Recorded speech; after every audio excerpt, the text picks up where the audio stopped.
long days, pleasant nights, and welcome to Kingslingers, a Doof Media podcast walking through Stephen King's Dark Tower series and beyond.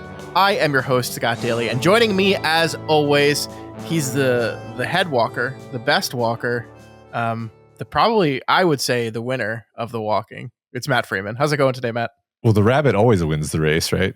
Yeah, that's how that works, right? That's how greyhound races work. The rabbit gets first place, and then the next dog gets second place. You know, why wouldn't you just bet on the rabbit? I don't understand.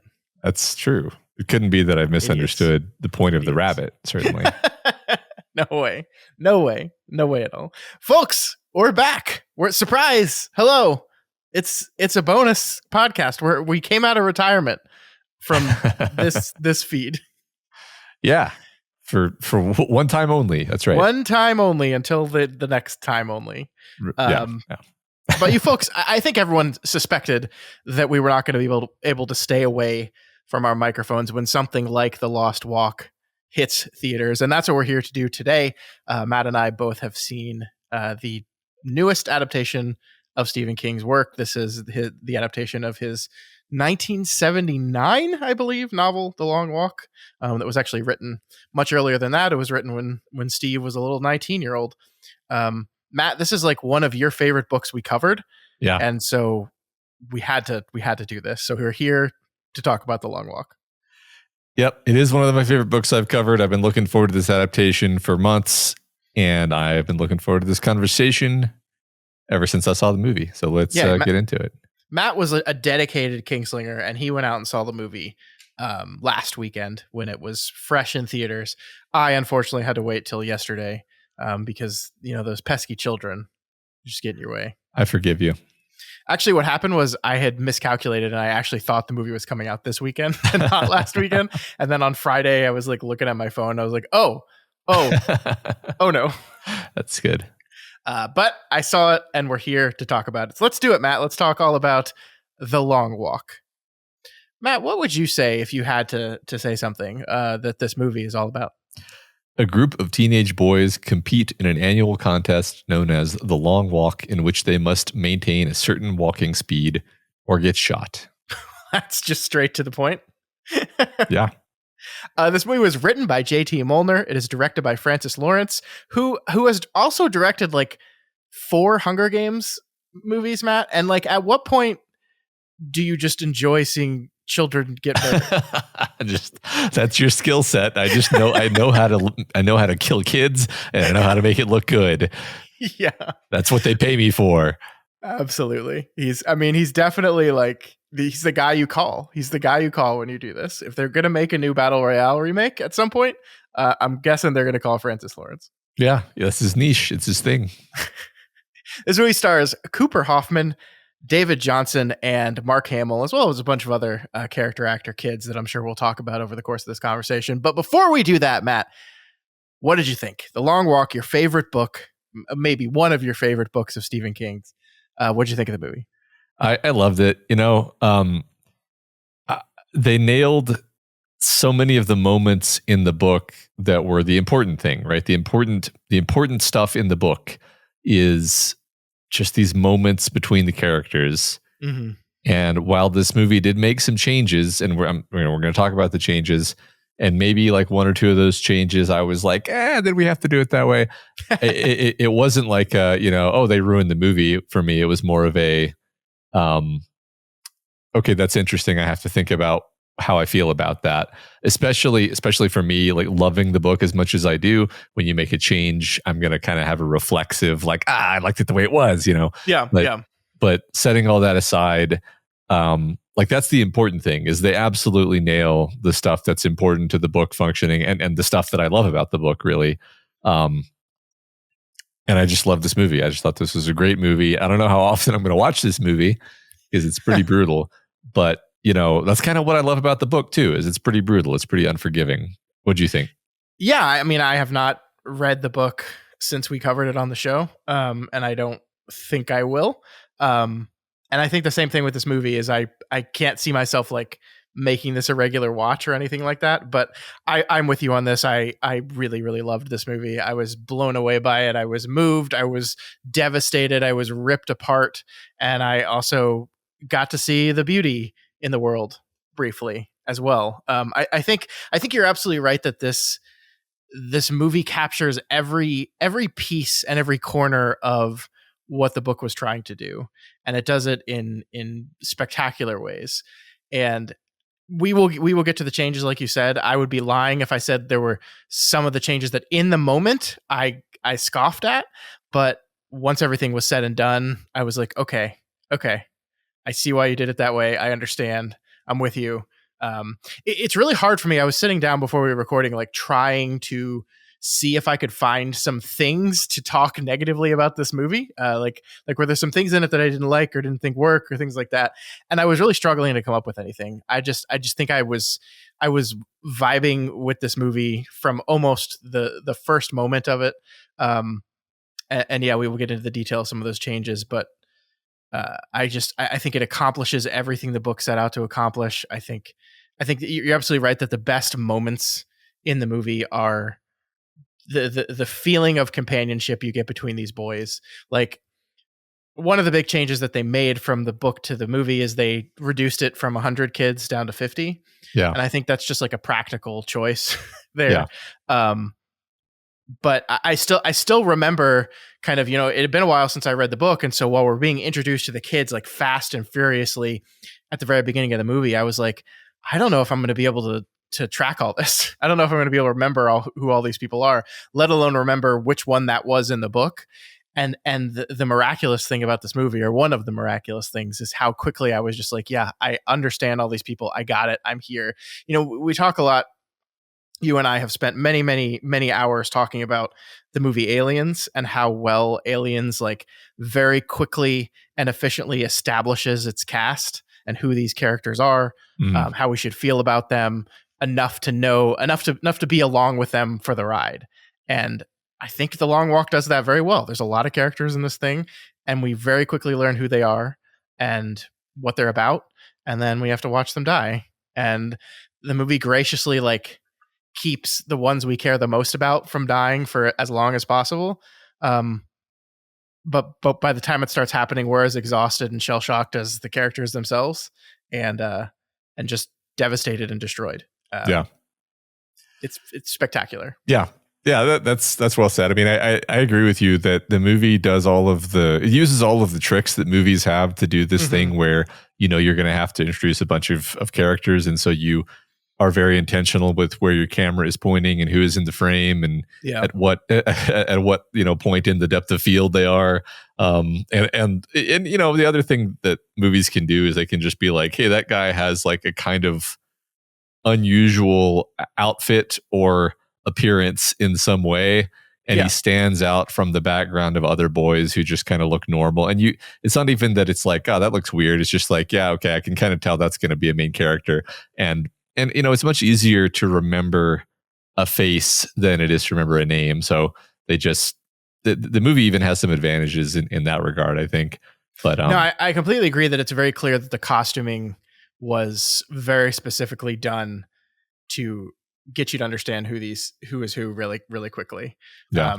Like Barkovich, very important character, has the headband on and the long hair. Even Garrity, he's wearing this hat, this very distinct bucket hat. Yeah. And then of course McVrees has the scar, which helps. Like, they are very much clothed and decorated in ways that accentuate their particular characters and helps you remember them. It's really rather clever. Like even the writer character, like it's just like what is the stereotype of what a writer looks like? Bam, right. Done. Yeah. So yeah, like you said, they introduce everybody fantastically, cleanly, and then we focus in on our characters that we care about. And I mean that's like the genius of the movie is it functions. I don't know what exactly was going on in 19-year-old Stephen King's head, but like it functions as like a kind of a pastiche of a Vietnam War story and a Shirley Jackson story, right? Yeah. Where but don't say it's intentionally an allegory for Vietnam, because Stephen King said he wasn't thinking about that at all when he wrote it. I have just like for the official record, favorite author. I just don't believe him ever when he says, like, we talked about this. We were covering The Shining again, and he said he didn't realize he was writing about himself. I just don't. I think that's just his like canned answer when he gets questions like this. I wasn't thinking about Vietnam when I was writing this. Yeah, sure. 19-year-old Stephen King in college in the middle of the Vietnam War. Yeah, no, I wasn't thinking about Vietnam. Okay. Yeah, I don't know. I mean, that's kind of I do have to kind of bend over backwards to believe him on that one. I guess it's like you could kind of believe if somebody wrote a story about like paranoia and the national mood of anger and coupled with solidarity in like 2002, and then you ask them like, were you thinking about 9/11? They might be like, no. But it's like, okay, but like you kind of were though, like, yeah, but like not explicitly is what I mean. Like it was just the vibe. It was the feeling of what you were going through. And I will say, okay, yeah.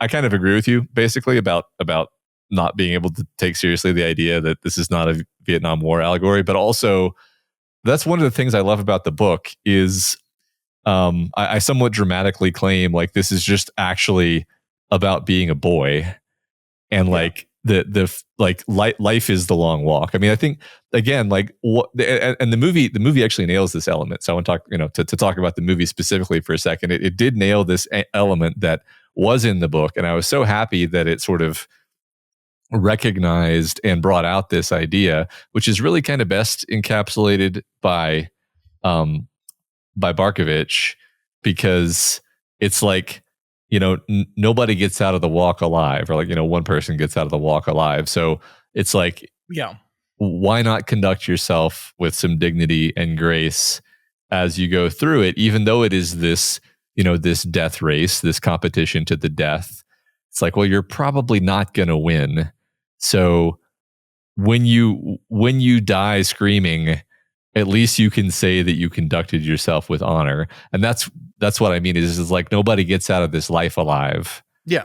So at least conduct yourself with some grace and honor. And that's one way in which it's not just a Vietnam allegory. It's an allegory for life. It's an allegory for the struggles we all go through and how we all feel incredibly isolated, and we feel like the world is pitting us against each other in competition. But even so, we can't help but reach out to each other for brotherhood, because that's the kind of being that we are. That's No, gosh, I have so many things to say to that. First of all, yes, I think 100%. Like the thing that is true about what Stephen King said, I believe, is that he did not like sit down at a desk and say, "I'm going to write a book that is an allegory for Vietnam." I believe that when he says that, and I think that's what he ultimately means when he says things like, I wasn't thinking about this. I think when he had the kernel of the idea and started to flesh the idea out, he wasn't thinking about this. But it would be ridiculous to assume that he did not pour all the anger and frustration about Vietnam into this while he was writing. But at the same time, you are absolutely correct. One of the reasons this works, and this is a Kingslingers episode, so we have to also reference Tolkien. The reason Tolkien didn't like The Lord of the Rings as a World War II allegory is because he found it so limiting.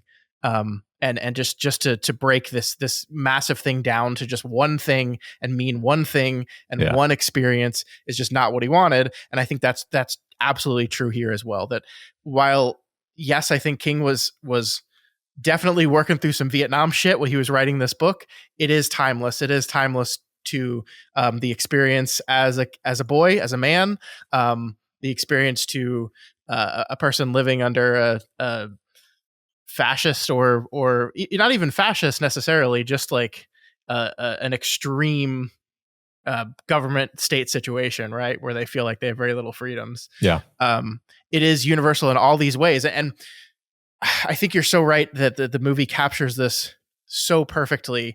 I love that the part that happens in the book happens in the movie, where they get to a certain number of people and Stebbins is like, we need to quit with this musketeer shit. Like, we need to stop with this. It's down to the last 5 of us now. It's got to be every man for himself now. And in the movie, they all kind of agree to that, but then like immediately and wordlessly abandon that. Yeah. Like I think what happens is Arthur like gets hurt after that, or something. Mm-hmm. And then like without even saying anything, Garrity and McVrees just go help him. Yeah. And then that they just drop that. And it's exactly what you were saying. It's like the wonderful thing of this, the wonderful nature of this is you have this situation where you put 50 people and they are competing against each other. The longer everyone else survives, the longer this has to go. And yet they cannot help but form friendships and bonds. They cannot help but connect to each other. They cannot help but help each other. It is in the midst of all this horrible, horrible stuff that this book has, and Jesus Christ, we're going to talk about the ending at some point. But in the midst of all this, like the beauty of the human spirit of needing connection, of needing to seek out and connect with people and bond with people and love people, I think is fucking beautiful. Yeah. And this movie captures that so well. Right. Yeah, I mean, that's why I love the book. I mean, okay, there's a lot of stuff that I love about the book that makes it one of my favorite of his books. But like, despite the fact that it is this harrowing ordeal about, you know, the death and like destruction down to the soul level of this one boy who survives, it's also about the indefatigable human spirit in the face of all that suffering. And that, like, that's it's like the ultimate, this is how King is actually a softie, is even when he tries to write a Shirley Jackson / Vietnam War pastiche, you still feel like the hope trying to shine through it, you know? Yeah. I just want to talk about the Vietnam thing for another minute here, because the movie, I don't know this for a fact. I haven't really like studied the making of the movie, but it has what I see as like a very cool visual pastiche of. I'm so glad you're going to talk about this. Yeah. It's you know, it's got Americana on the one end, but it's also like they definitely watched a bunch of Apocalypse Now and I'm blanking on the other movie I'm thinking about, but like Platoon. I got a lot of Platoon from this. Just I think part of it is Mark Hamill's performance, but yeah, that's for sure. I think like the way the boys are dressed, kind of just the over, like the sweatiness. There's, I mean, so it's funny because they're in Maine, obviously. Yeah. But it manages to make Maine look like a jungle, you know? And that's kind of intercut again with like, oh, and there's a field with cows. And it's like, so you've got, you know, Norman Rockwell, but it's like intersliced. That's not a word. Interposed with Vietnam imagery. I feel like that was an intentional movie choice. Let's set aside what King intended. Yeah, the coloring, the costuming, I think even the props, like the movie never says what year this takes place in, but like the carabine weapons they're using, even the watches, like they have these fancy watches that were not in the book that track their speed, and even those like look of a certain time. Like this movie, I think, tries very hard to kind of exist out of any specific time or place. Like they don't even really specifically say it's Maine, right? Like, yeah, that's true. We know it's Maine, but I don't know if they ever specifically say it, because I think the only city we hear them say is Freeport. But okay, yeah, I don't remember if they ever actually say the words "we're starting in Maine." Yeah, but, I don't know. I mean, you know, we were just in Maine. It does look like that. So yeah, it's not like they filmed it in an actual jungle. They did film it in like a deciduous North American forest. It's just they managed to. I think it was in Canada, actually. Yeah, but okay. yeah. But they managed to make it look like a jungle and kind of feel like a jungle. Again, like you said, I just pulled up, you know, some pictures from the movie, and like the first picture you pull up, you see like, it's not that everybody's in khakis per se, but they're all in these kind of like brown earth tones that verge on green, and the haircuts. It's just Anyway, I'm just, it's like they were going for that look for sure. A lot has been made of the tendency to like color correct to like this kind of sandy muted tone look that a lot of movies do these days. But like it was done here, and you can tell like very specific and purposefully, right? That we are kind of taking the color and turning it down a little bit here. But there are moments when the color pops, I think, very, very intentionally. Sure. It's a fantastic looking movie. I do love like in the night scenes how like the background seems to disappear. I mean, there's everything's lit up. And I don't remember if they brought in light trucks in the book. That's a great, it's a great addition for the movie to explain why we can see everyone. But like, I love this idea of like in specific scenes when it's night and they're walking that like everything fades away. You can't see the trees anymore. You can't see anything. Sometimes all you can literally see are Garrity and McVrees. And I just found that like, I think this movie is spectacularly directed. I loved every bit of choice of the look and feel of this movie. I think it just worked, man. I know we're being like, exaggerated here, overly positive perhaps, but I just like it's like it's very difficult for me to find a flaw in this thing.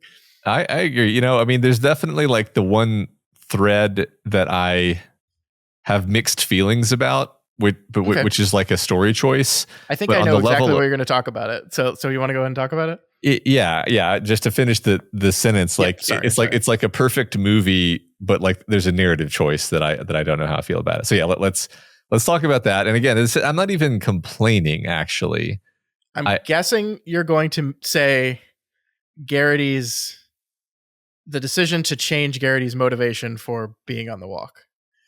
I mean, that's definitely tied to it. There's kind of there's a few things that are tied together. Are we doing full spoilers here? Because I don't know that we said that. Yeah. I don't think we should have said that. Yeah. Right. Well, I mean, now we have. Now we're talking about the differences between the adaptation and the movie. And the book. So there's kind of two kind of coupled things, which is that Garrity's motivation for going on the walk is different, and sort of like because of that, McVrees is basically a different person. Sure.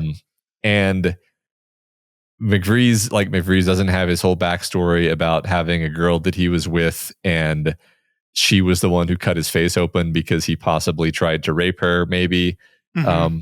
And really, and this is actually not a complaint, but really, we totally remove like the gender politics critique or the theme of like sex and gender. That's much less in the story than it was in the book, and I'm fine with that, because it's one of the things adaptations have to do. If they have to focus, they can't do everything. Novels are allowed to sprawl and contain all this stuff. Totally don't mind that, but we do basically say McVrees was this tortured guy who was essentially on the walk as a method of suicide, really, and. Mm-hmm. And this version of McVrees is a very different guy. He's a lot more positive and optimistic. He's almost the Sam Gamgee, like very sort of straightforwardly the Sam Gamgee. Whereas our Frodo would be Garrity, where he has this dark purpose of I'm here to get revenge on the Major for shooting my dad, and that's a very clean sort of movie idea. Go Absolutely. ahead. I just to remind people that maybe haven't read the book in a while, the thing about Garrity in the book was that he didn't know why he was here. And like, indeed, a lot of like his internal monologue of the story is him kind of trying to figure out what he's doing here. Mm-hmm. And I think that works very well in the novel as like this really fascinating examination of the ways in which the state or the place you exist in can influence you in ways that you don't fully understand yourself. And it ends up being this wonderful kind of look at the fact that Garrity wins in the end is this wonderful look at, well, how does things motivate us, that all the people with clear goals and clear desires to do this thing fail. And this one guy who didn't even really know why he was here in the first place wins. Yeah. And that's one of the open questions that the book has. And obviously they didn't go with that in this movie. But I think the reason why I still like it so much is because I like so much what they did instead. Mm-hmm. And yeah, you're right. Part of what they had to do there forced a change of McVrees, because you need him to essentially be the foil in some ways to Garrity's righteous anger and hatred. and it just worked for me. I liked this version of McVrees so much. Like, you're right. Do I miss the book McVrees, who I also liked a whole bunch? Yeah, I do. But I like this guy so much. I mean, it helps that we have this actor, David Johnson, who we saw last year in Alien Romulus, who's just like, I don't know what it is, Matt, but he's got it. He's fucking remarkable in this movie. Like, he's so good. Yeah, this is one thing I wanted to say about this movie is I feel strongly that in 10 years, people are going to like go back and be like, God, can you believe how many of today's top actors were in The Long Walk? Even that guy in the background, he didn't even have any speaking roles. And of course, you know, that guy and that guy and that guy and that guy, who are like, because they all strike you as just like, oh, these are like all excellent These are all nailing what they're going for. And like him in particular, I almost said steals the show there. That's not really true. It's just like him and Garrity are the duo. They're the core duo, and they hold your attention. They both have that star power where you're watching them. You can't take your eyes off them. Love that. So that's the thing. I'm really kind of, when I say I don't know how I feel about it, this is not a euphemism for I hate it. This is, I really I love the book, and this is different. And so I have to kind of work my way around to seeing it in this other way. And this is another, and you know, the only element that I feel was kind of movie was shooting the major at the end. And that, to me, I'm just like, that's the kind of thing that happens in a movie, you know? Yeah. And maybe that's exactly it. It's like, look, you can't end a movie the way The Long Walk ends. But even as I say that, I'm like, sure you can. There's lots of movies that have super downer, ambiguous endings. So it was a choice. It was a choice to say he's gonna kill the major. But okay, I think you even helped me kind of save this as we were talking about this the other day. It didn't fully click together until we were talking about it, which is maybe my fault. But it was basically just like, look, McVrees being the one to shoot the major is something that McVrees said he wouldn't do. Yeah. So this is McVrees losing his soul in the same way that we see this is an externalization of McVrees losing his soul and kind of losing what makes him this optimistic guy who's able to live his life the way he does, and becoming more like Garrity, who's kind of the fallen one. Whereas in the book, it's all internal, right? You just see that Garrity has lost it, and he's going to keep walking. He walks around the half track, and he just keeps going because for him the walk will never end. Mm-hmm. And that works great in a novel, and I can see how that wouldn't work as well in a movie, and so they had to kind of mix it up. Yeah. It's fucking devastating. This is like, I actually left this movie saying they took a book with a devastating ending and they found a way to make it worse. And I don't mean worse quality wise. I mean, like, this made me so sad. Yeah. And it is like it's so interesting because they, by changing Garrity and by changing McVrees, they made them in some ways into these simpler characters, which I'm all right with for a movie. Mm-hmm. But the result is that Peter McVrees becomes, I think the Samwise comparison is perfect. He becomes this kind of beacon of goodness and hope in the world. He is this, like, in spite of everything, he somehow is managing to find the good in it. Like, that's his core character conceit, right? Is that he's this guy that no matter how bad it gets, no matter how awful everything is in his life and the world, he can find the good in it. He can look up and see the beauty of the sky and the trees. He can look at this companionship and this friendship and these moments in time, even though they're transitory, and say, this is important. It matters. It means something, and it's beautiful. And this is the guy that wins. Mm. He wins. So his view, his outlook on the world wins. And then the movie systematically rips that away from us, the audience, by showing him succumb to Garrity's way of looking at things. Yeah. And it's like I was listening to some people walking out of this movie, and like I think there are some people that like, well, he killed the Major at the end, so like they won. And I was like, y'all have to know that killing the Major is not going to do anything, right? Like, that's not going to stop the Long Walk. That's not going to destroy the fascist government. Like, that's just one guy. Someone's just gonna step in his place 5 minutes from now. It does nothing. It accomplishes nothing, and it's so fucking sad, man. Yeah. Like, it's so sad. This is brutal. Yeah. Yeah, right. I mean, as sad as the book was, right? I mean, it's always sadder when you see an actual actor portraying the emotions, and you buy them as a person. Well, and the book ending was, I think, so much more like, because it was so ambiguous and open-ended. It's like you could definitely say things like, yes, this is obviously meant to be a devastating, horrible ending that even the winner is subsumed and consumed by the walk.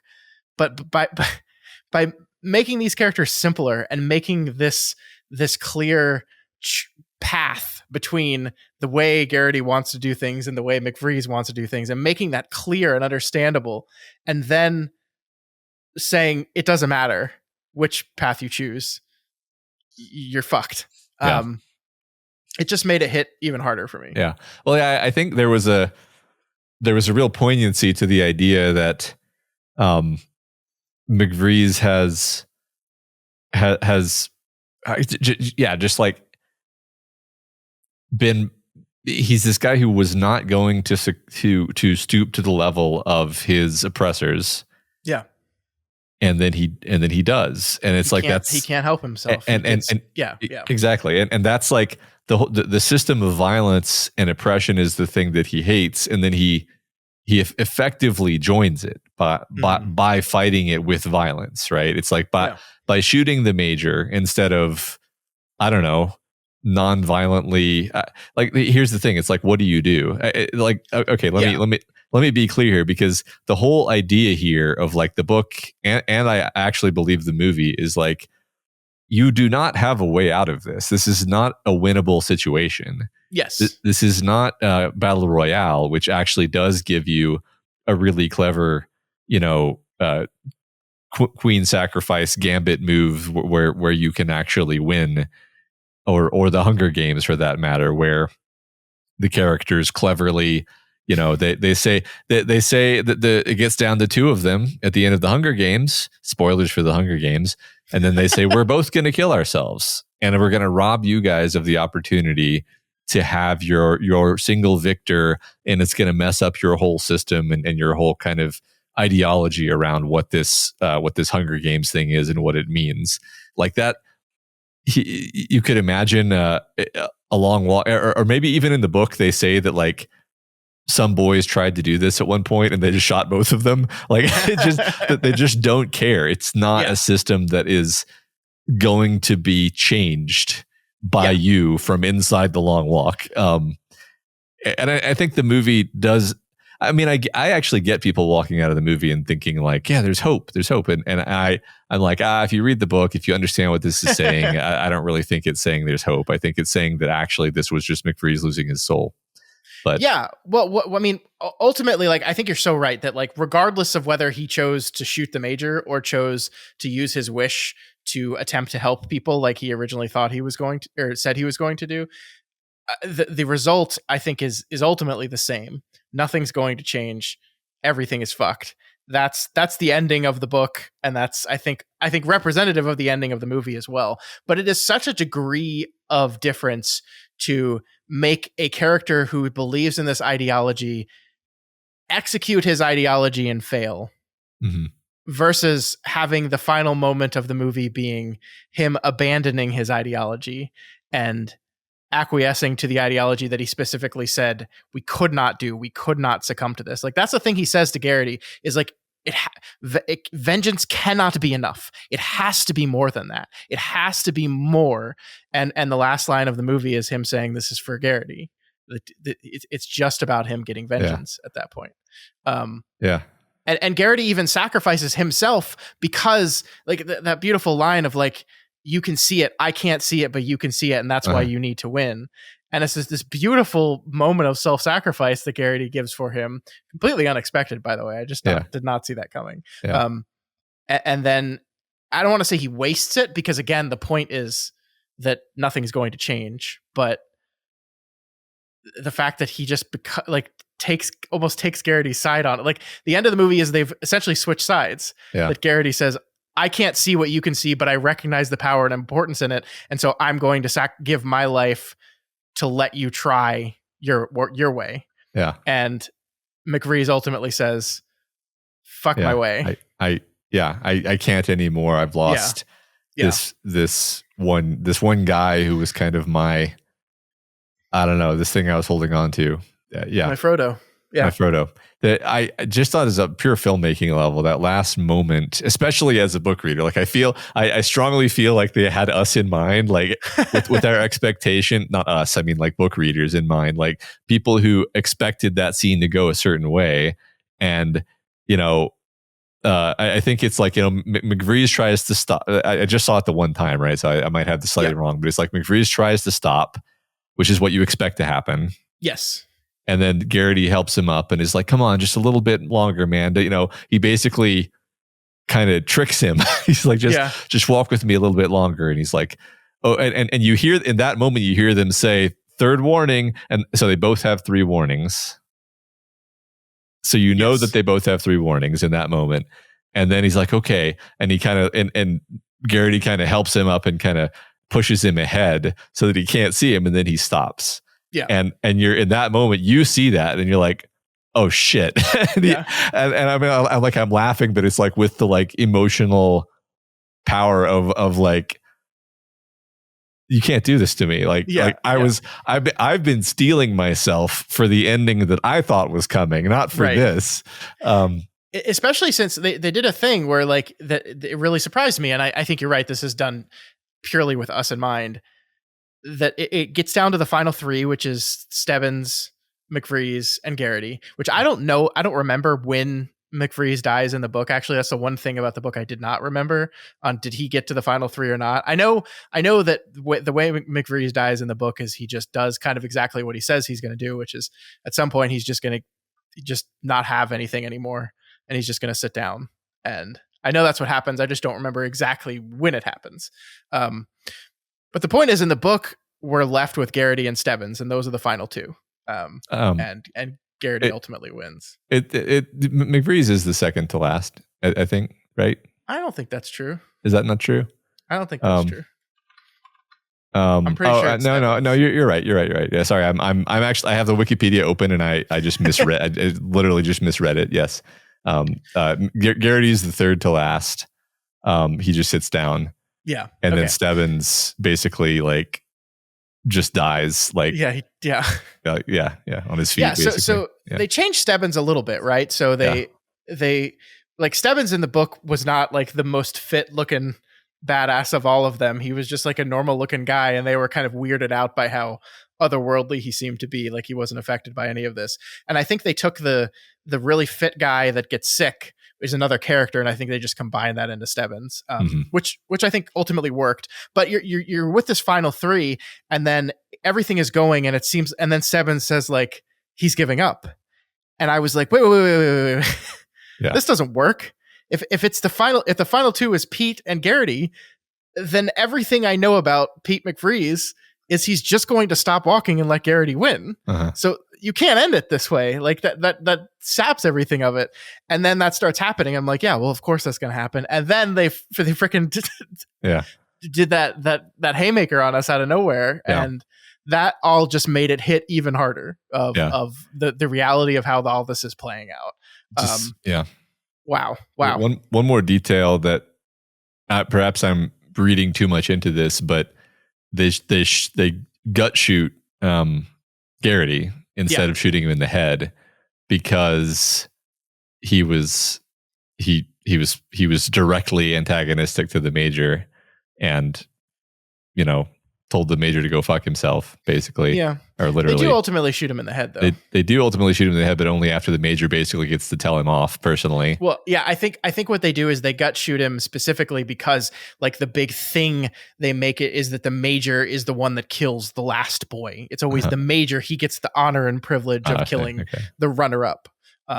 So I think that's why they did it, which is it's fucked up on its own. Like this, like the book, I think this movie did a very good job at like painting a picture of what this world was like without getting into a lot of details of it. There was some war, some terrible war. They made it through, but a new government took over, and it's awful. It's awful.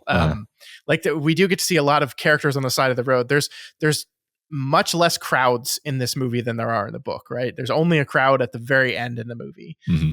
So we don't get to see as much of the world, but what we get to see is always like blank face, miserable people, cars burning, tired, hungry looking people just sitting. Like, the world is shit.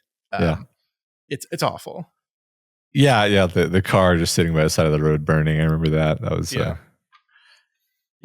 I mean, I that's one of the elements that I love about the book, where you approach it and you're like, wow, this sounds like a really interesting sort of dystopian sci-fi world. I can't wait to learn more about it. And then King is like, nope.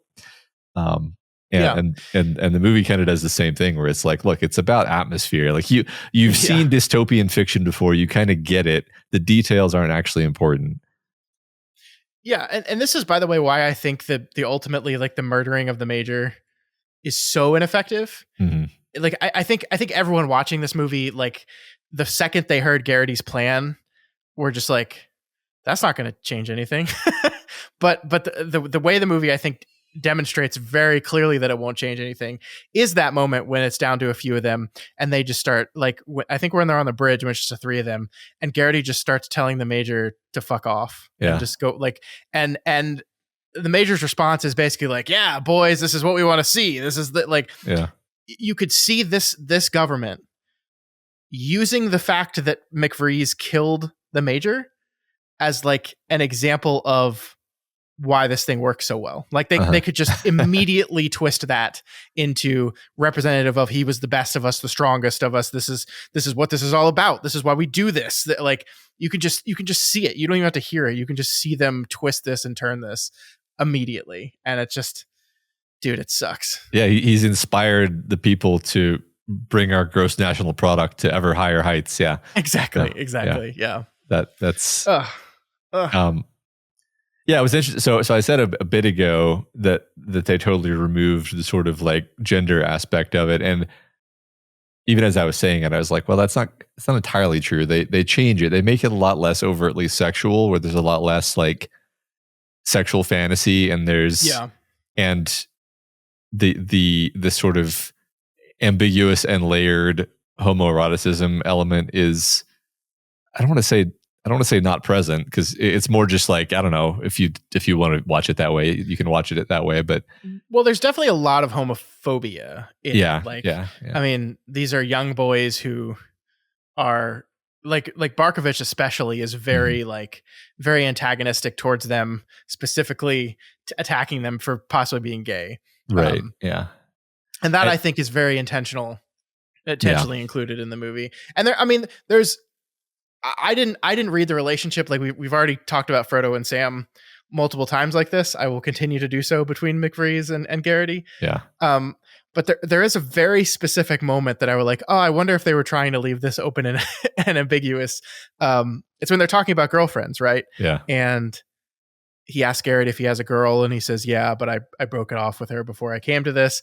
And then Garrity turns the question back on him, and Pete's like, very specifically, intentionally, like they know exactly what they're doing type of filmmaking. Yeah. Where it's like, no, Ray, no, I don't. And it's like, okay, I see what you're doing, guys. Yeah, I agree with that specific moment. If anything, I was like, oh, so we're choosing to go that way, and then we didn't really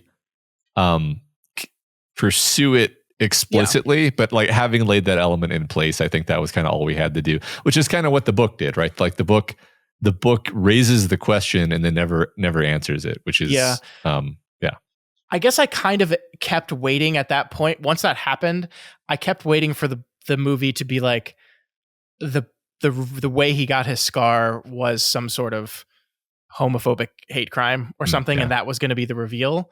I'm ultimately kind of glad we didn't go that way. Not that I would mind the character of McVrees being like specifically textually gay. It just, I don't know. It just would be like too specifically explained in a way where I like it being more open ended. I like it being more unsaid. The whatever feelings these two men have with each other, being unspecified and unresolved, and the love that they shared for each other. Like we don't have to say anything textual about that it just was right. Yeah, I agree. I mean, I think it manages to do the same thing the book does, except in a very different way, because the book has different tools, obviously, to convey subtext, and it leaves you kind of in the same place, though. So I appreciated that. On the gender kind of angle, there's also just like the major's constantly talking about like, you know, having sack and having balls.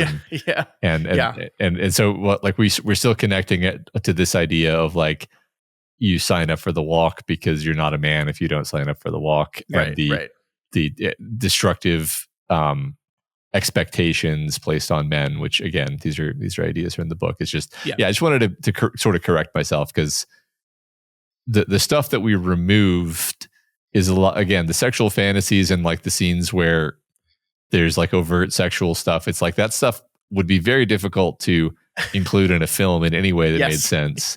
Yes. I agree. Again, none of this is a criticism. I'm just like, I guess part of it that I was thinking is like, that's a lot of people's least favorite part. I sort of appreciate it as like, oh, we're just looking at male sexuality. But a lot of people don't like that. And I'm like, okay, well, they've removed that from this adaptation. And that seems like maybe a good choice to make it more accessible to people. Yeah, I think the fear would be, especially in 2025, that stuff like that would take over the entire conversation. When really, like, I mean, this is a movie that is specifically like, they are men. It is specifically male coded in what's happening to them, and what's expected of them, and everything. So I wouldn't want that to get lost in the everything else if they had some of the stuff that happens in the book happen. I will say the one moment, I know I said earlier that I couldn't think of a negative thing to say, and now, as is my wont, I've come up with one. The one moment that like I wasn't vibing with the dialogue of the movie was when Garrity is kind of explaining his theory on everyone signs up for the walk. I just felt like that was the one point where the exposition felt a little too exposition-y for me. And it's funny because I felt that in the moment, and then I kind of cooled on that critique when I realized that he was basically just parroting something that his father told him. And not, I don't mean parroting in that he didn't believe it, but like, these weren't his original thoughts. These weren't his original ideas. This is something he heard, and he's just relaying it to people. And so it's sounding a little bit more textbook, a little bit more, this is the simplest explanation for this thing that's going on. It made sense in retrospect because it's not an original thought. He's just saying something his dad taught him. Yeah, I guess I can see that. I don't think that bothered me too much, because I was sort of thinking like, you know, there's a lot of Garrity thinking in this book. Like a huge amount of this book is this character thinking, and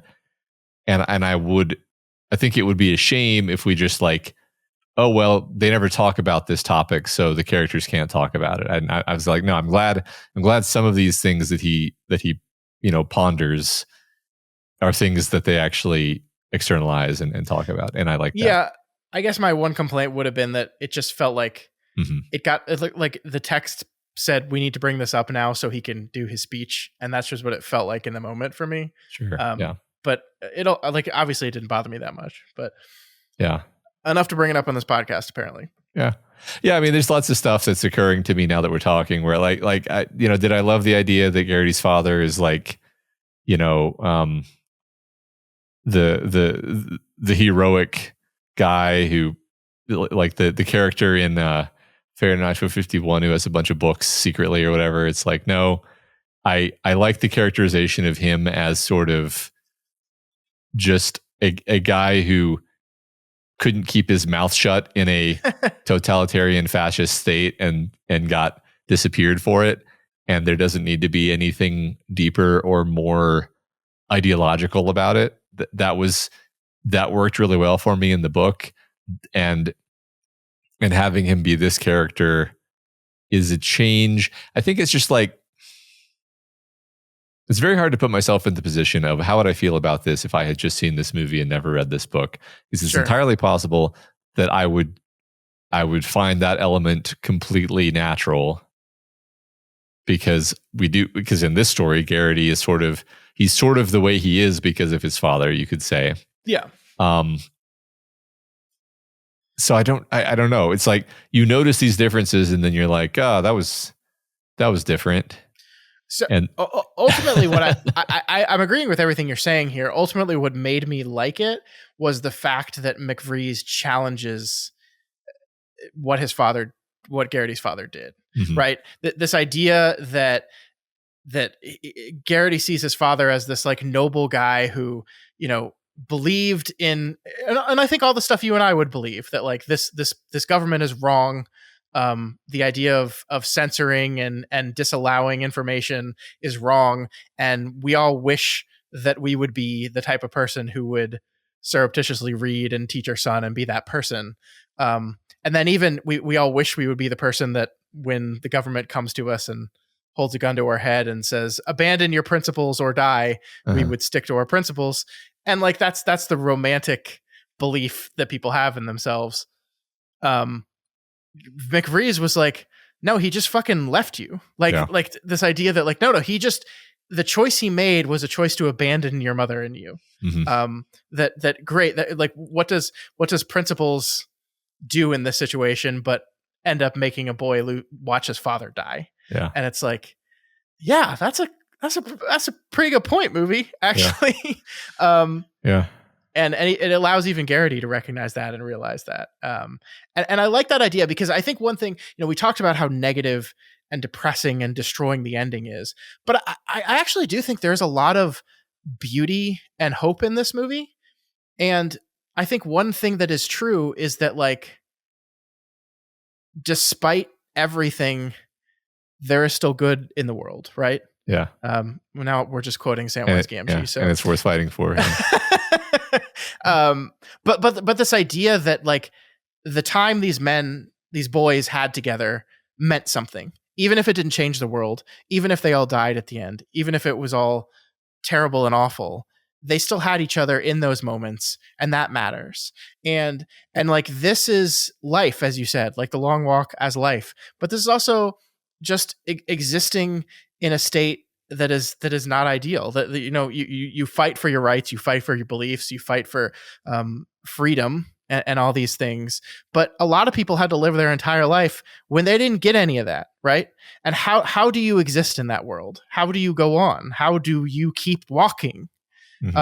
You find the beauty in it. You find the things that do matter. You find the companionship. You find the love. You find all these moments and all these people. And do you change the world at the end of your life? No, a lot of people just lived their lives and died, right? There was slavery for hundreds of years, and those people just lived their lives and they died, and it was awful, and slavery was still there. But they found a way, right? Like you have to find a way to keep putting one foot in front of the other. And I think ultimately what this book does, and I think what this movie beautifully does, despite everything, is show and demonstrate that all that does actually still matter. Yeah, I love that. I love that.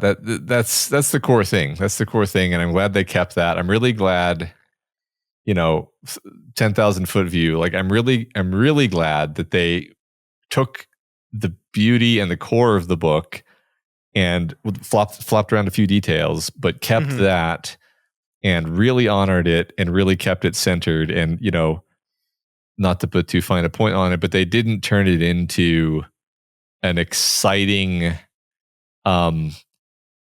I hate to constantly blast these other stories that are kind of fine on their own merits, but like Hunger Games or whatever, where it's like, okay, we kind of made it fun. We kind of took the idea of making kids kill each other, and we got to admit we kind of made it fun, right?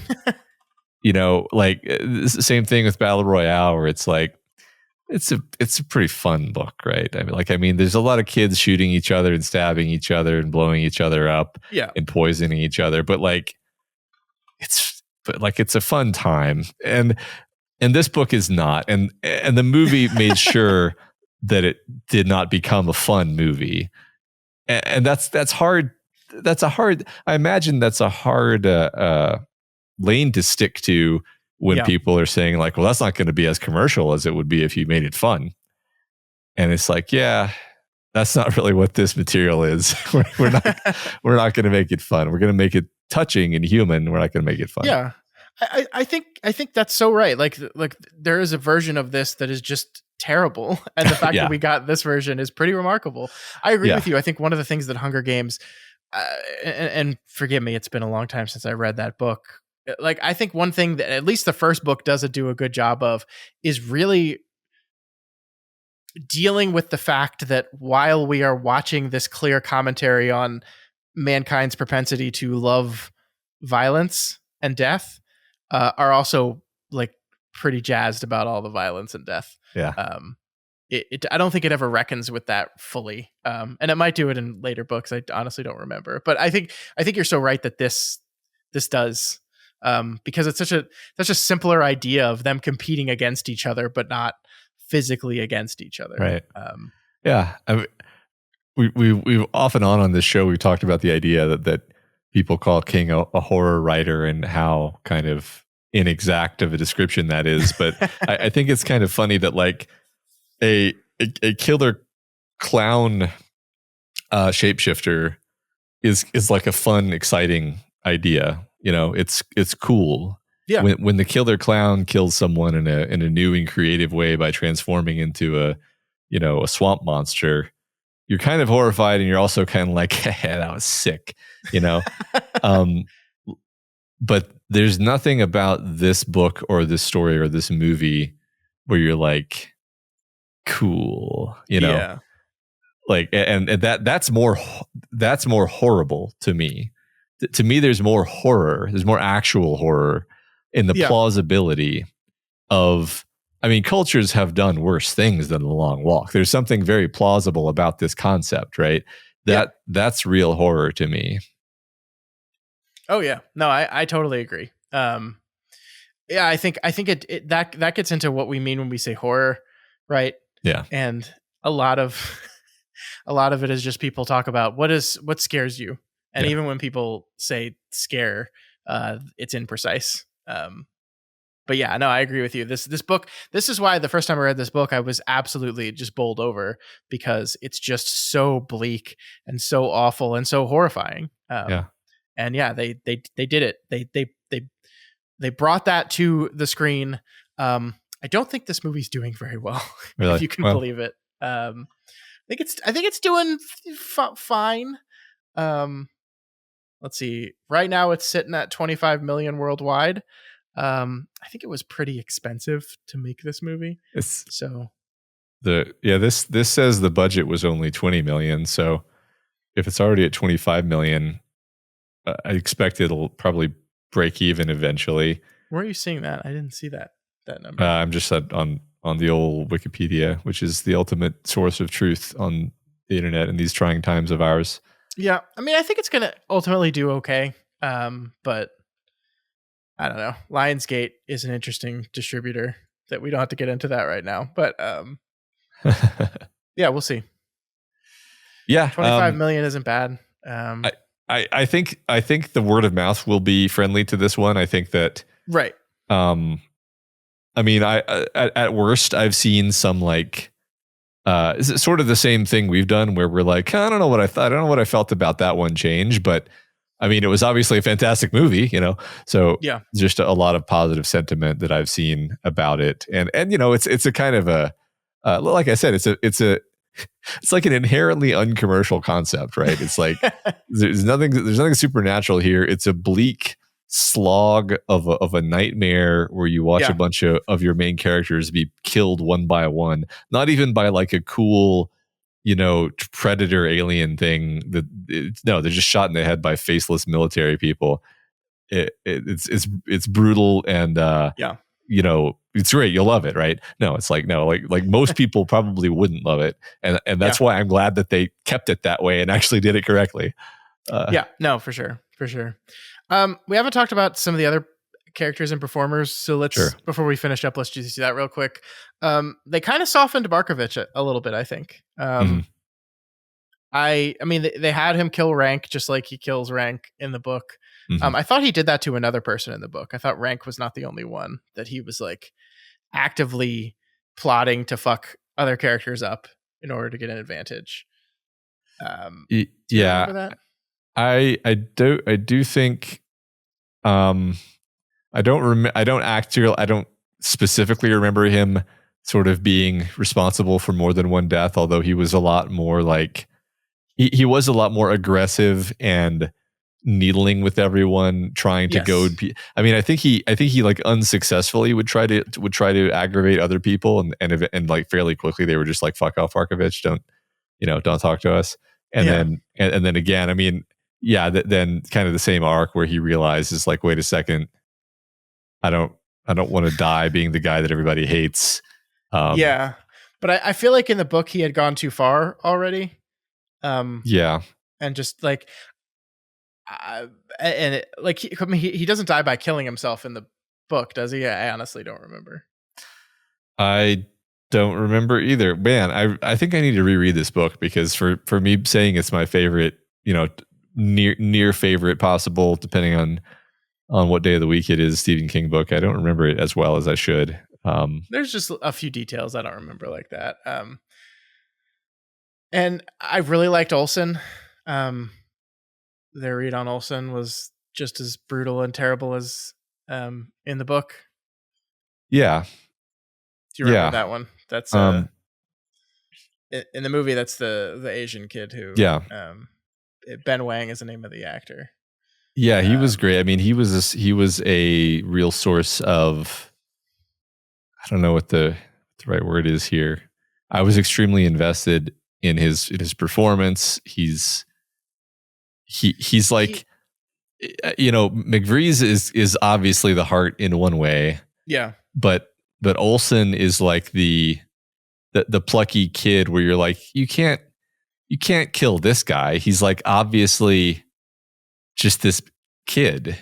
Yeah, he's kind of the fast talking kid. Like, look, this movie is basically what if they took the kids from Stand By Me and then made them go on the long walk. And like they all slot into like the archetypes of those characters so well.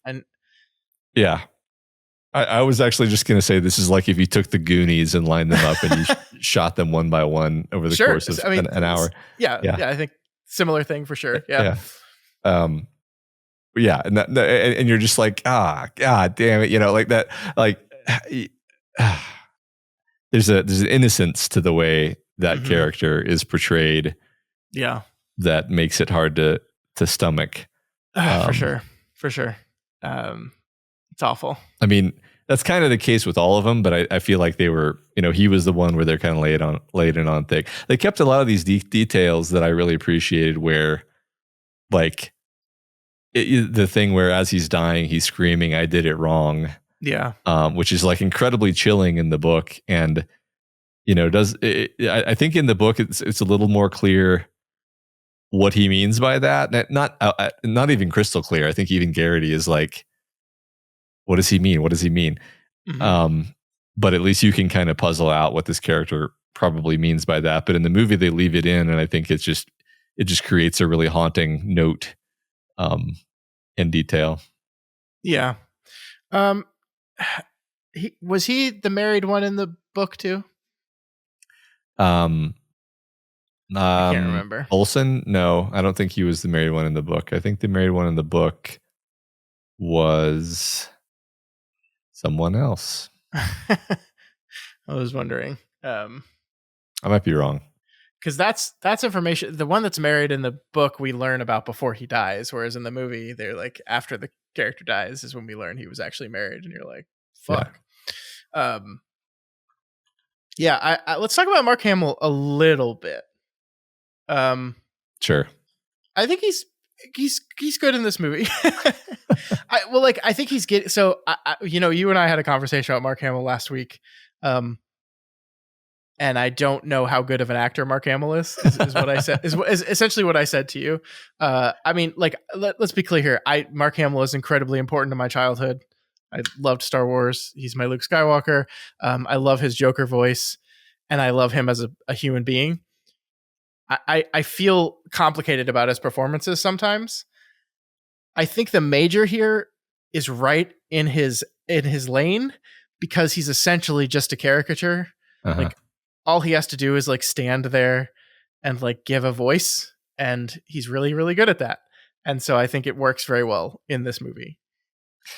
Yeah, I think this is yet another one of those times where I just had a very specific image of the Major, and it was not.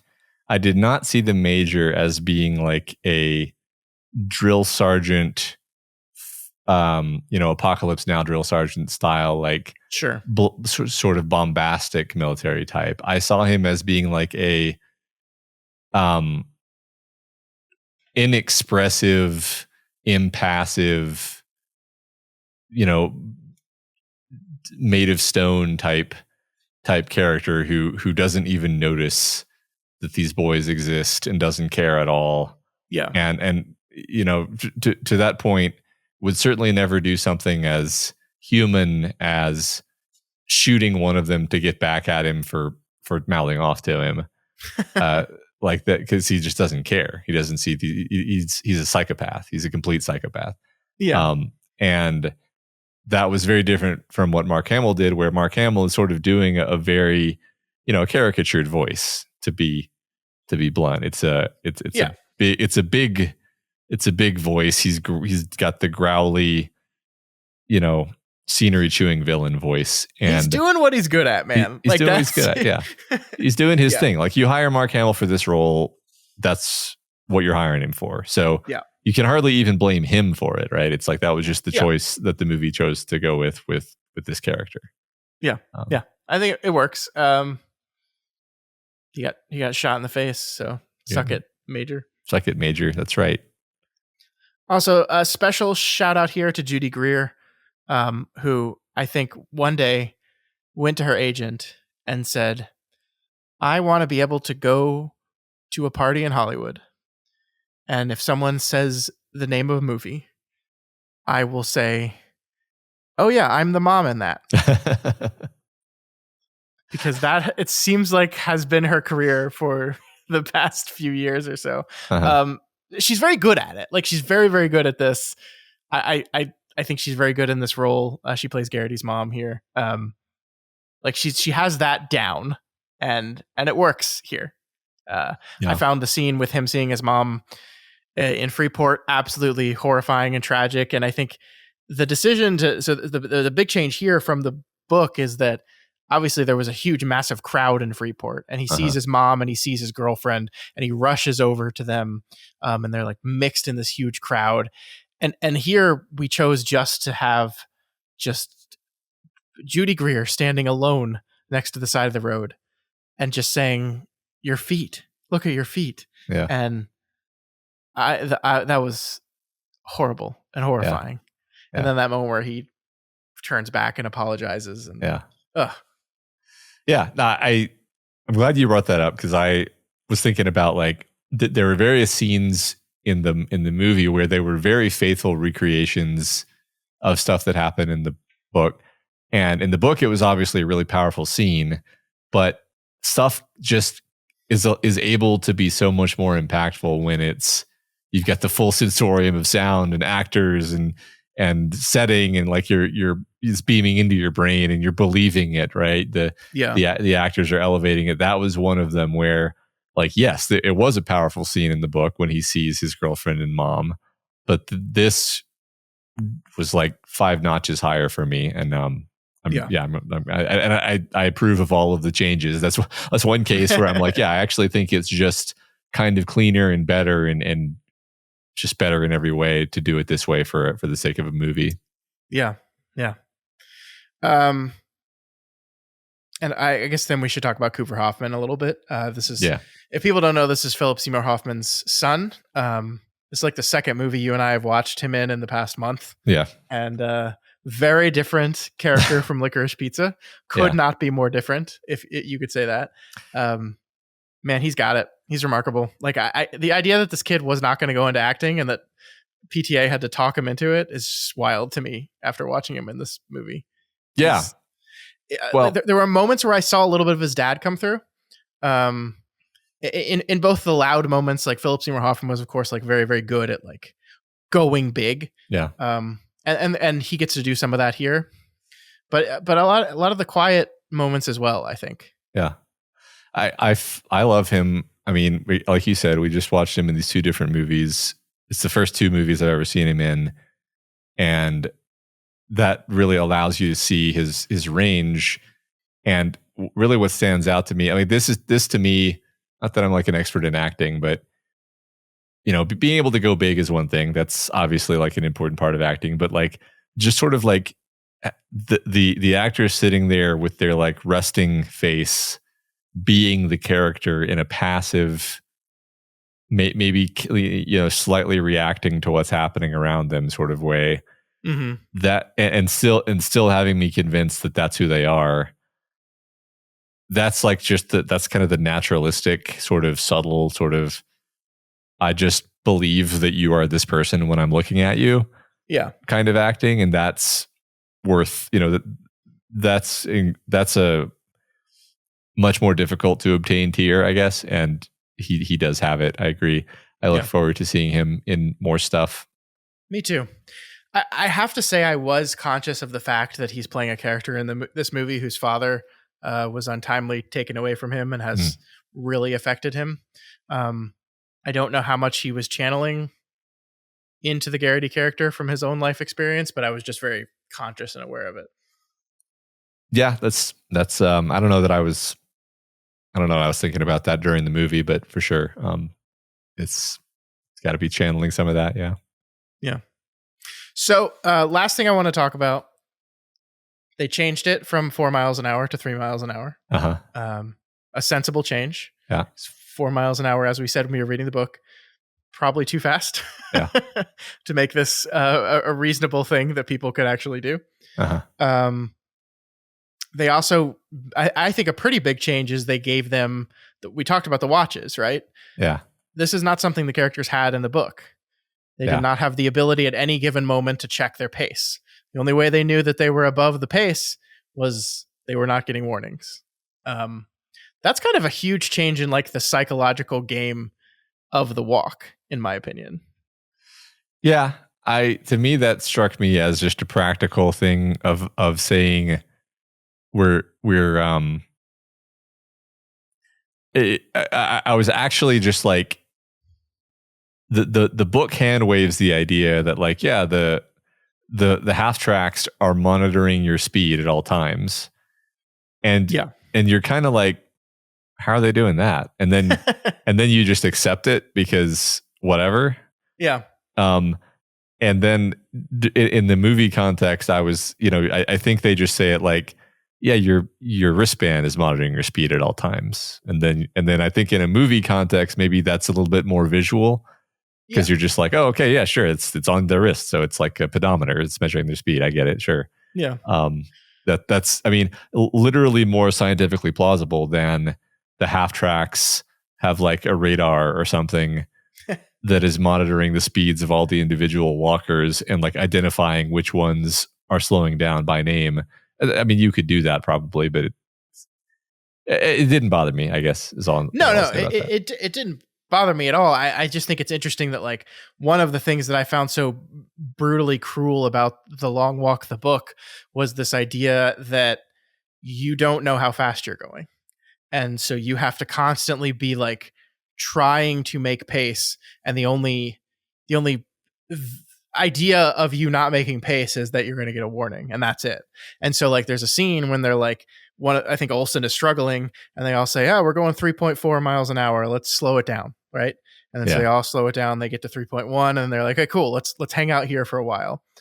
Like that's just not something you could do in the book. And in fact, like if you were walking too fast, you would actually have no idea that your pace is far too fast to last longer. And so that's kind of the mental fuckery of the whole thing. And so the change, which I agree is like a visual change and a very logical change for a movie, does kind of slightly alter the strategy of the long walk, I think.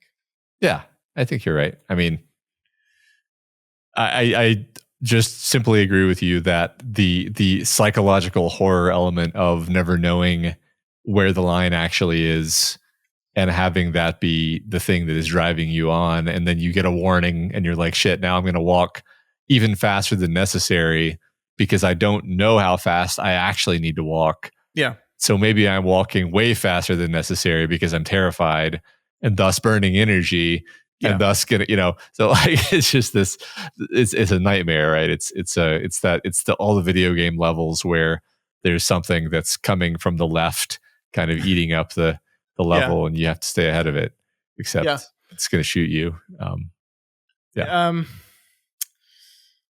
I don't think I could do this. I just want to state that for the record. Yeah. I think I like some of the other characters. I really think it would be the pooping that would get me in. We do actually have the pooping scene. I wasn't sure if they were going to do it. Yeah. I will say, I think in that scene, Arthur says, some people most people only poop once a week, but I'm an everyday kind of guy. And I'm sitting here in the movie theater going, there are people that only poop once a week? I thought that was from the book, actually, which makes it even probably better. Is. But who's pooping once a week? Well, you eat a lot of, you don't eat enough fiber. You eat a lot of beef and not a lot of fiber. I guess so. I mean, maybe that's just a sign of the times, right? That there isn't enough food. People aren't eating well. Uh-huh. And so maybe like the national average of PPW is once. Yeah, that's it. It's very deep. It's a very deep line. I know you mentioned this a minute ago, the 4 miles an hour thing. I just think it's just always funny to me when I imagine like being 19 years old and being like 4 miles an hour. Yeah, that sounds about right. And then being 73 and having someone be like, so what were you thinking when you wrote that? It's like, it wasn't an important choice at the time. Stop asking me. I actually read that this was a request from King to slow it down. Probably because he was asked 700,000 times. Yeah. And it's just very funny because it's like, look, this isn't, it doesn't matter. I wasn't thinking carefully. It's funny though. It sounded like a reasonable amount of walking speed. I don't know. Yeah. I wasn't doing much walking back then. Right. And there weren't a lot of like, Apple Watches that you could wear to tell you how fast you were walking. So. Yeah. Like, I mean, totally. If you don't have a smartphone or a GPS, and even if you are a regular walker, like how fast am I going? Yeah. Between 1 and 5 miles an hour. All right. Anything else you wanted to say? I think we covered most everything I had. Yeah, I think we hit all my points that I was looking forward to talking about. I partly wanted to talk about this with you because I'm still sort of sorting through my feelings about these things, and sure. I do love the movie. I was just like, okay, like how do these things actually kind of line up? And they do line up. They actually connect quite well. It's quite well put together at the script level. It's just you have to actively disengage your prior understanding of how it all fit together and adopt a totally different one, which is a little bit of a mental lift. But sure. I think I got there. Yeah, no, I think that's totally fair. And I mean, this is ultimately for me just like what I love about adaptation is that we get something that I think captures much of the core of what the story was doing. Mm-hmm. But of course does make changes that are both for just practical reasons, but also the author and the director just had some slightly different ideas that they wanted to explore. And I love that. Yeah, me too. Great. Well, it's a good thing we are not falling into any kind of horrible fascistic state. We don't have to worry about this. You know what would really pick up people's spirits, though, Scott, is if we had some kind of contest. Oh, you're right. That people could get excited about.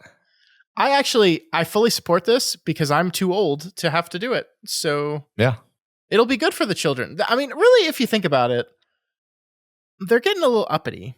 And I just feel like killing 49 of them every year would really put them in their place. They're getting a little soft. Yeah. And, you know, do I have to say it? Yeah. Anyway, yeah. Let's do it. Let's do it. All right. That's it for us this time, folks. We will be back. I don't know when we'll be back, but we will be back. Probably, I believe Edgar Wright's The Running Man is coming out this year, Matt. We should probably talk about that movie when we see it. That's a good idea. I am beyond excited to see Edgar Wright's version of The Running Man. Should we talk about why we haven't already covered Life of Chuck? Is this a segue? That is a wonderful segue. Yes, let's talk about that. Why, Matt, have we not covered The Life of Chuck yet? Because we're going to be covering that over on Flanagan's Wake, our podcast that we are doing right now, ongoingly, which you are probably aware of if you're listening to this, but possibly not. Scott and I are doing Flanagan's Wake, a podcast where we journey through all of the works of writer-director Mike Flanagan. Mike Flanagan does a ton of Stephen King adaptations. Yeah. One of those being the one thing I just said. The Life of Chuck. Life of Chuck, yeah. Which I haven't seen yet because we're waiting for me to watch it until it's the right time so that we can do our thing that we do. I believe August of next year is when we will get to The Life of Chuck. So just wait a mere 11 months and we'll be there. We have so far on Flanagan's Wake, though, covered Gerald's Game. We read that book and talked about it in a very Kingslingers-esque manner. If you're listening to this podcast, you probably heard us do it before. And if you want to see us do it with Gerald's Game, it's over there. Also, Stephen King's Dr. Sleep. We just finished covering that. And right now, we are getting ready for our coverage of Mike Flanagan's The Haunting of Bly Manor. We are currently reading some Henry James short stories in preparation for that. And it's great fun. We're really enjoying it. So yeah, if you haven't checked out that podcast yet, it's us. We're just doing it again. So just come on over. Yeah, we're actually having a lot of fun talking about the Henry James stuff because it's shockingly. It's a real change of pace for sure. But I mean, Henry James, for those who don't know, he's a author who was, active in the late 1800s, early 1900s. So very different in many ways, weirdly familiar in some ways. So. Yeah, fascinatingly wonderful. I'm loving it. He's hilarious. And also maybe a little bit sexist, but 1900s. 1900s. 1800s. This is a different time. Cool. All right. Yeah. So check that out. Flanagan's Wake. We are still checking our Kingslingers email. So, and I'm not on Twitter much these days, but I get notifications. So you can still reach out to us there, right? Yeah. Yeah. And the Reddit at reddit.com/r/doofmedia is still just as active as ever, if not more so. We still do the weekly discussion questions over there on Flanagan's Wake. So, you can check that out. Come hang out. Also, we're doing this brand new thing right now called Doof Movies. Matt, you want to explain doofmovies.com for them briefly? Yeah, we made a website called doofmovies.com where you can rank your favorite movies of the 21st century. Right now, we're constraining it to the 21st century. You make your own personal ranking of your favorite movies of the 21st century. And if you are a patron of Doof Media, then your personal ranking is counted into the global ranking on the front page of the site. And so that's kind of cool because then we will be consolidating the ultimate and eternal list of the best 25 movies or the best movies of the first quarter of the 21st century. And then after, I think next week, actually, we're going to start doing this. Me and Scott are just going to start going down that list, and we're going to cover all those movies over on the Doofcast, our other podcast, the Doofcast, where we talk about, we're a little bit more freewheeling over there. We'll be talking about the top 25 movies of the top 25 years of the 21st century. Yeah. Number one right now as we speak is The Lord of the Rings, Return of the King. I know all you Kingslingers fans are shocked that our listeners would also like The Lord of the Rings as much as we do. But there we are. There we are. So I think we'll probably be doing that movie pretty soon, even though we've already done it like twice, but we'll do it again. Because why no one has to convince me to watch The Lord of the Rings again. I'll do it until y'all stop asking for it. So yeah. So make sure you head on over to Patreon, patreon.com/doofmedia. Support us. We are still making other stuff besides this podcast, but we also are going to continue to do these one-off bonus episodes on this feed for the foreseeable future. So make sure you stay subscribed here, and make sure you check us out on Patreon and subscribe so you can help decide the 25 best films of the 21st century. That's right. So that's over on the Patreon, and check it out. I think that's the end of the show. This is throwing us off, folks. We have all these outro things that we normally do, but this is not a recurring show, so we don't know what to do. So, we're just going to end the show. Well, you can just say that one. Oh, yeah, I could just do that. I guess I'll just do that. All right, folks. Well, I can't say this part. We won't see them back next week. You can just say this part. Okay. I am so good at podcasting. Y'all have no idea. Well, folks, we hope you enjoyed this one. We'll see you next time. Whatever we're going to be covering, we'll be here and doing it. Until then, long days and pleasant nights. And may you have twice the number. Nailed it. Never lost a step. We got this still. Never lost a step.